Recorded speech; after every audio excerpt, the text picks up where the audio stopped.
Bismillahirrahmanirrahim. Assalamualaikum warahmatullahi wabarakatuh. Selamat datang di Ngaji Quran Channel. Pada kesempatan ini kita akan melanjutkan pembelajaran kita mengaji Al-Quran disertai pembahasan tajwid surah Al-Baqarah ayat 10 sampai ayat 13. Mari kita mulai. A'udzu billahi minasy syaithanir rajim.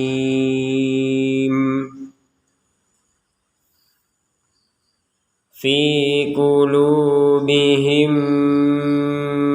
maradun fazadahumullahu marada. Kita berhenti sebentar. Di sini yang perlu dijelaskan ada huruf mim sukun. Ya, huruf mim sukun yang sukunnya tidak tertulis, maka huruf mim ini tidak terbaca dengan jelas, tapi dimasukkan kepada mim yang berikutnya. Jadi kalau ada mim sukun bertemu dengan huruf mim di dalam Quran Utsmani, ya Quran Madinah ya, itu mim sukun yang di depan ini tidak tertulis tanda sukunnya, tapi dimasukkan nanti kepada mim yang kedua, sehingga langsung di sini ada tasydid. Jadi langsung dibacanya ke mim yang kedua. Jadi jangan sampai dipisah atau dibaca jelas. Bagaimana caranya dibaca jelas? Misalkan fi qulubihim maradun, nah, itu kan dibaca jelas. Maka sekarang yang jelas ini kita masukkan mim yang pertama kepada mim yang kedua, dan ini diperkuat juga dengan adanya tasydid sehingga ada dengungan 100%. Fi qulubihim maradun fazadahumullahu marada. Nah, seperti itu. Kemudian di sini ada tanwin, ya, dhammatain bertemu dengan huruf fa, maka kita membacanya dengan samar. Samar adalah antara dengung dan jelas. Kalau dibaca dengung, maradum fa, itu dengung. Kalau dibaca jelas, maradun fa, itu jelas. Maka kita mengambil pertengahan, yaitu antara dengung dan jelas, yaitu samar. Maradun fazadahumullahu marada. Di sini ada fathatain, kemudian ada alif. Maka kita membacanya, kalau ini tulisannya itu kan marodon gitu ya. Kalau kita akan baca marodon itu kalau digabungkan kepada huruf berikutnya. Jadi marodon wa. Nah, karena yang huruf berikutnya adalah huruf wawu, maka nanti kita akan memasukkan tanwin ini kepada huruf wawu disertai dengungan. Marodau walahum. Nah, seperti itu kalau kita menggabungkan. Nah, kalau kita berhenti di marodon, maka marodonnya ini untuk donnya kita baca do. Yang awalnya 2 harokat, fathatain, kita baca 1 harokat. Marodo. Nah, seperti itu. Ini kalau di hukum tajwid namanya mad iwad, ya, pengganti. Jadi marodo dibaca 2 harokat. Kemudian di sini ada tanda sotlam. Masih ingat sotlam itu artinya al-waslu aula. Artinya lebih baik kita menggabungkan, ya, kata yang sebelumnya sotlam kepada kata yang setelahnya sotlam. Jadi marodo digabung kepada walahum dan seterusnya. Mari kita praktek yang menggabungkan. Fi qulubihim maradun fazadahumullahu maradaw walahum. Karena ini pembelajaran ya berhenti di walahum, tidak apa-apa. Sebenarnya berhenti di marodo juga nggak apa-apa, dilanjutkan langsung walahum. Kalau sotlam itu artinya boleh berhenti, tapi lebih baik dilanjutkan. Baik, kita ulangi dari walahum. walahum adzabun alimum bima kanu yakdzibun.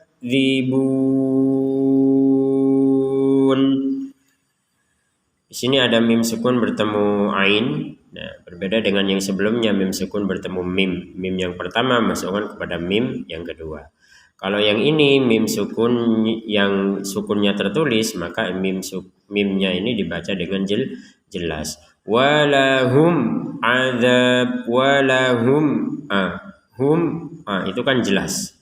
Jadi jangan sampai dibaca ada dengungannya atau ada samarnya, enggak boleh.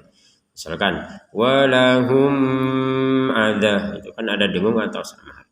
Jadi tetap 100% dibaca jelas. Jadi kalau yang ini 100% dengung, yang ini 100% jelas. Walahum adzabun alimum bima kanu yakdzibun. Ada di sini tanwin bertemu dengan hamzah, ini juga dibaca dengan jelas, sama dengan jelasnya ini. Walahum adzabun alim. Jadi ini dibaca dengan jelas. Tanwin bertemu hamzah. Jangan sampai dengung atau samar. Kemudian di sini ada tanwin lagi bertemu dengan huruf ba.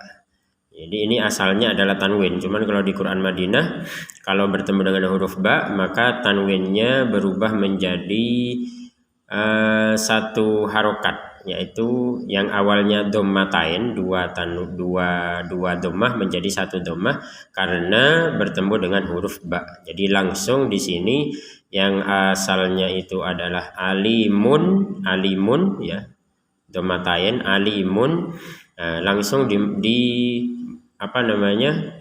diganti, yang awalnya alimun diganti menjadi alimum, seperti itu. Adzabun alimum langsung ke mim ya, bukan alimun, bukan mun lagi tapi mum gitu. Nah, ini sebagai tanda harus diganti ke mim sudah. Alimum bi. Baru setelah itu mengucapkan bi setelah mumbi ya, bukan mummi ya, tapi mumbi. Jadi mum di sini bi. Maka ini kalau di hukum tajwid namanya kan iklab. Iklab itu artinya kan mengganti. Jadi alimum bima kanu yakdzibun.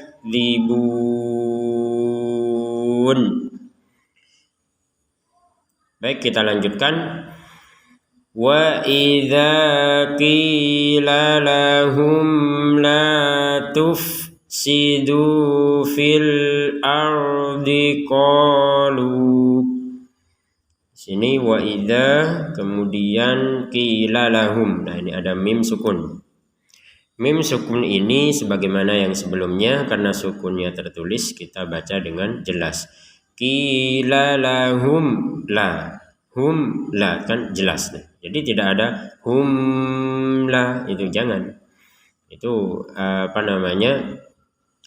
tidak diperkenankan kita membaca dengan dengung atau samar karena ini bertemu dengan huruf selain mim dan ba. Kalau bertemu dengan mim atau huruf ba, maka mim sukunnya nanti tidak dibaca dengan jelas lagi.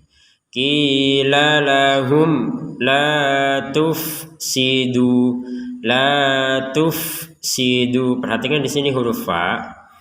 Huruf fa ini jangan sampai ketika kita baca sukun itu dipantulkan ataupun seakan-akan dihidupkan kembali. Jadi jangan sampai dipantulkan la tufsidu, la tufsidu. Jangan sampai ada huruf e di huruf fa-nya ini ada harokat seakan-akan terbaca e, tufsidu. Jadi benar-benar harus mati ini huruf fa-nya. La tufsidu. Sekali lagi, la tufsidu fil ardi qalu. Kalau kita berhenti di qalu walaupun di atasnya ada harokat bendera, maka tetap ini dibaca dua harokat. harokat. Kenapa? Kenapa harokat benderanya tidak berfungsi? Karena kita tidak menggabungkan panjang dari lu. Di sini ada harokat dhammah, di sini ada waw, kan panjang 2 harokat. Ini tidak kita gabungkan ke hamzah. Kenapa kita tidak menggabungkannya? Mungkin tidak kuat nafas. Jadi la tufsidu fil ardi qalu. Harokat benderanya tidak berfungsi. Akan berfungsi 4-5 harokat ketika digabungkan dengan hamzah ini. Qalu innama nahnu muslihun. Nah, seperti itu. Di sini ada nun bertasydid, kita harus mendengungkannya 100%. Sebagaimana yang tadi ya, mim sukun bertemu mim ini 100% dengung. Innama, itu di rongga hidung kita tuh kerasa gitu ya, kerasa kalau ada dengungan di rongga hidung kita, terasa innama. Kemudian kita lanjutkan. Nah, ini ada huruf ha sukun, sama seperti yang sebelumnya ini, fa sukun, ha sukun, ini ro sukun. Jadi huruf-huruf yang bersukun ini jika bukan huruf yang dipantulkan, tidak boleh kita memantulkan. Misalkan ini contoh yang salah, jangan ditiru. Innama nahnu muslihun. Jadi dibacanya nahnu musa, gak ada di sini. Gak boleh dipantulkan. Jadi tetap harus mati, jangan dihidupkan. Nahnu muslihun, muslihun. Jadi jadi ini tidak ada pantulan. Kita ulangi lagi. Qalu innama nahnu muslihun. Kita lanjutkan.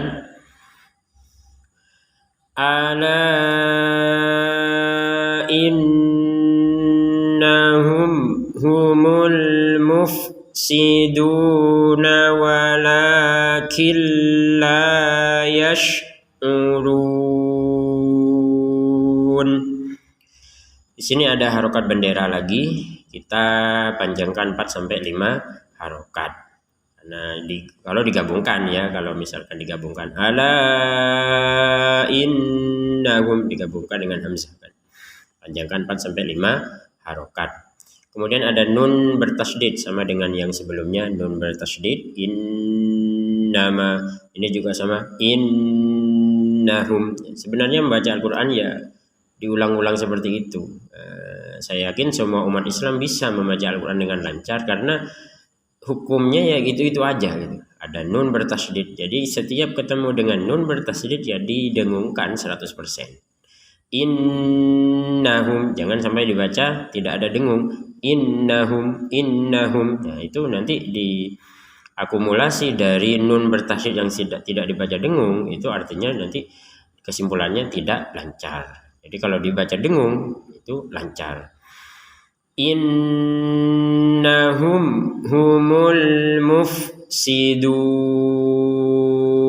Berhenti sebentar. Ada mim sukun bertemu ha. Nah, sebagaimana kita diterangkan sebelumnya, mim sukun ini karena sukunnya tertulis maka dibaca dengan jelas. Innahum humul mufsidun. Jangan sampai ada samar ataupun dengung di sini, tetap dibaca dengan jelas. Mufsidun, jangan sama dengan sebelumnya. Muslihun, jadi short sukun, fa sukun, ya ini juga di atasnya fa sukun.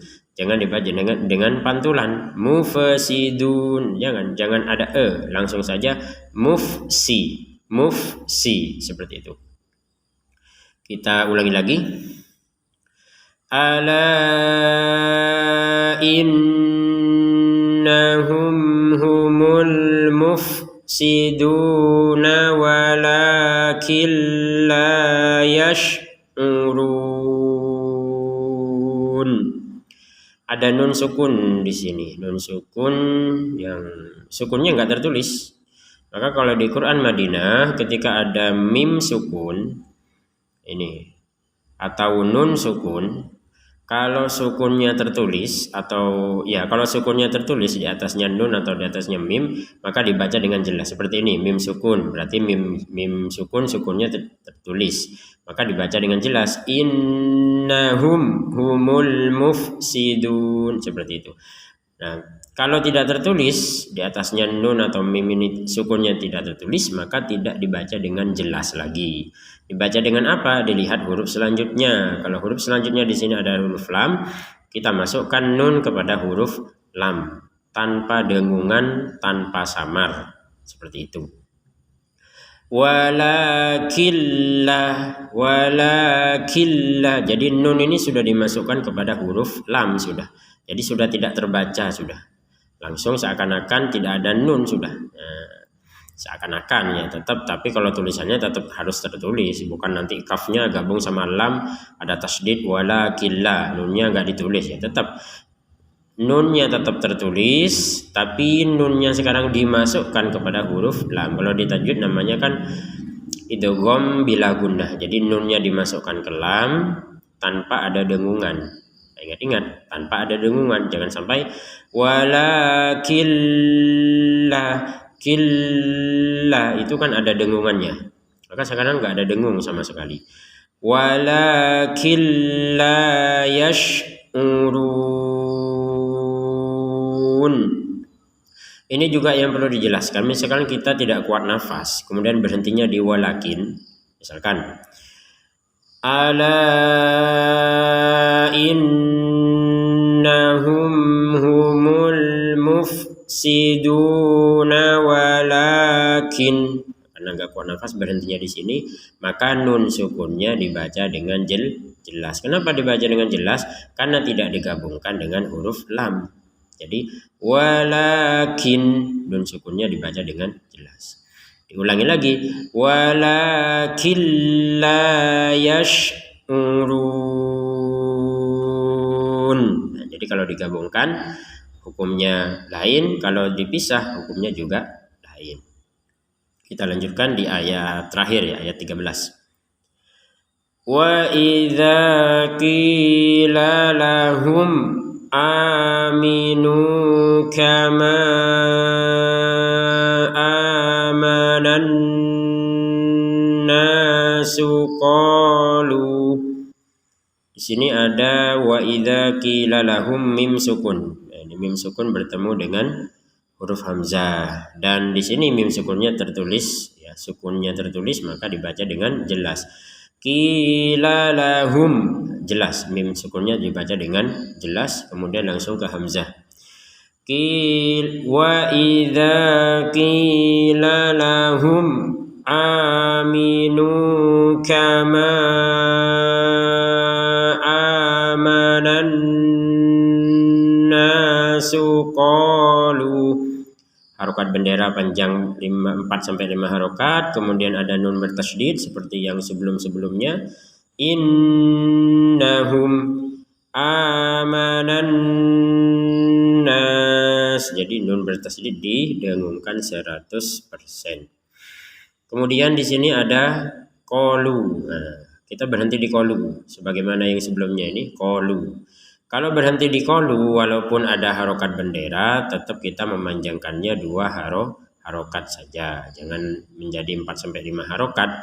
Kenapa harokat benderanya tidak berfungsi? Sebagaimana penjelasan sebelumnya, karena tidak digabungkan dengan huruf hamzah.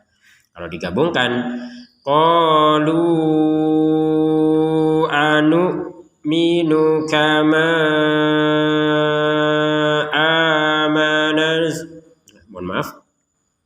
Qalu anu'minu kama amanas sufaha. Nah, seperti itu. Jadi dipanjangkan 4 sampai 5 harokat karena menggabungkan dengan huruf hamzah. Ini juga sama, kama 4 sampai 5 harokat karena menggabungkan dengan huruf hamzah. Di sini juga apa bedanya? Di sini ada harokat bendera. Apa bedanya dengan yang kama dengan qalu? Nah, kalau yang qalu dengan kama kita boleh berhenti kalau nggak kuat nafas. Misalkan qalu menjadi 2 harokat, kama menjadi 2 harokat. Tapi kalau yang as-sufaha ini harus digabungkan sampai ke huruf terakhirnya karena harokat benderanya berada di tengah-tengah kata. Tapi kalau yang ini kan berada di antara 2 kata, kama sama amanah, ini qalu sama anu'minu. Kalau ini harokat benderanya berada di tengah-tengah kata, maka harus disempurnakan sampai huruf terakhir dari kata tersebut. Dalam hal ini adalah huruf hamzah. Jadi amanas sufaha. Jadi huruf terakhirnya hamzah. Jangan dibaca sufaha. Nah, dengan niat katanya kalau nggak digabung dengan hamzah menjadi 2 harokat. Saya nggak mau menggabungkan misalkan, ya nggak boleh menjadi as-sufaha, nggak boleh karena ini satu kesatuan dengan hamzah. Jadi amanas sufaha. Jadi 4-5 harokat dulu, baru kemudian huruf hamzahnya juga dibaca dengan sukun. Ada tanda koflam di sini. Tanda koflam ini berbeda dengan tanda sotlam. Ya, tanda sotlam yang sebelum-sebelumnya kita jelaskan. Kalau sotlam itu kita mana ini tanda sotlam tadi? Nah, ini tanda sotlam. Tanda sotlam ini kita boleh berhenti marodo, tapi kita lebih dianjurkan sebaiknya untuk melanjutkan marodau walahum, begitu seterusnya. Kalau koflam ini kita boleh melanjutkan. Contoh amanas sufaha'u ala innahum. Nah, seperti itu. Boleh kita melanjutkan ataupun menggabungkan as-sufaha dengan kata berikutnya. Tapi dengan adanya tanda koflam kita lebih dianjurkan berhenti. Amanas sufaha, berhenti nafas, kemudian langsung dari sini. Ala innahum humus sufaha walakin la ya'lamun. Ada harokat bendera lagi sama dengan yang di atas. Nah, ini salah satu keistimewaan Quran. Ini namanya Quran atau Wafukot ya, terbitan dari Turki. Jadi ketika ada kata yang sama itu diberi warna merah. Ala innahum humu, di sini ala innahum humu juga sama. Amanu amanu. Jadi kalau ada kata yang sama itu dikasih tanda merah. Ini uniknya Quran ini. Ala innahum humus sufaha. Nah, misalkan tidak kuat, ambil nafas lagi biar kuat. Ala innahum humus sufaha walakin la ya'lamun. Sama dengan yang sebelumnya, di sini walakillah, di sini juga sama dibaca walakillah. Nah, kalau menggabungkan nun sama lam dibaca walakillah. Kalau kita nggak kuat berhentinya di walakin, maka jangan dibaca walakil. Sekali lagi, kalau kita berhenti di walakin, jangan dibaca walakil. Kenapa? Karena nunnya tidak menggabungkan dengan lam. Kalau nunnya digabungkan menjadi walakillah. Jadi kita ada 2 pilihan membaca. Kalau nggak kuat nafas berhenti di walakin, bacanya walakin. Nun sukunnya dibaca dengan jelas. Kemudian diulangi lagi walakin la ya'lamun. Nah, seperti itu.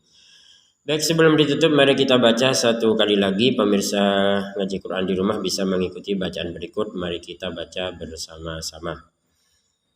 A'udzu billahi minasy syaithanir rajim.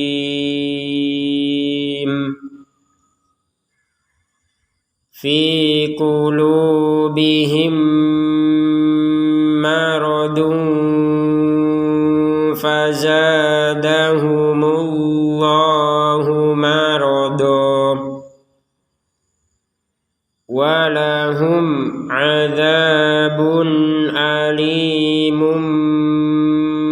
بما كانوا يكذبون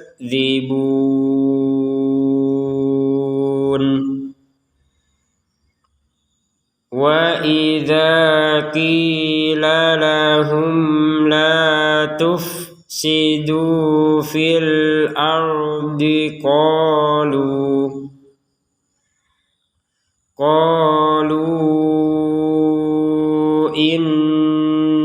إنما نحن مصلحون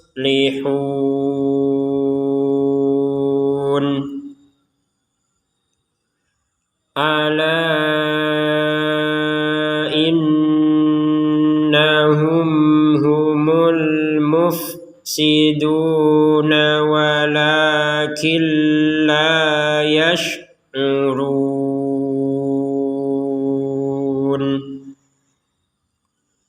وإذا قيل لهم آمنوا كما آمن الناس قالوا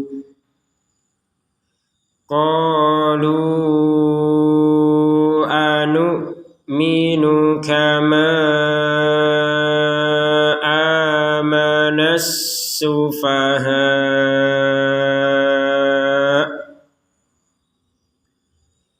ألا إنهم هم السفهاء ولكن لا يعلمون صدق الله العظيم. Alhamdulillah, kita sudah menyelesaikan pembelajaran mengaji Al-Quran surah Al-Baqarah ayat 10 sampai ayat 13. Tetap semangat untuk mengaji Al-Quran pada sesi berikutnya. Salam Qur'ani. Wassalamualaikum warahmatullahi wabarakatuh.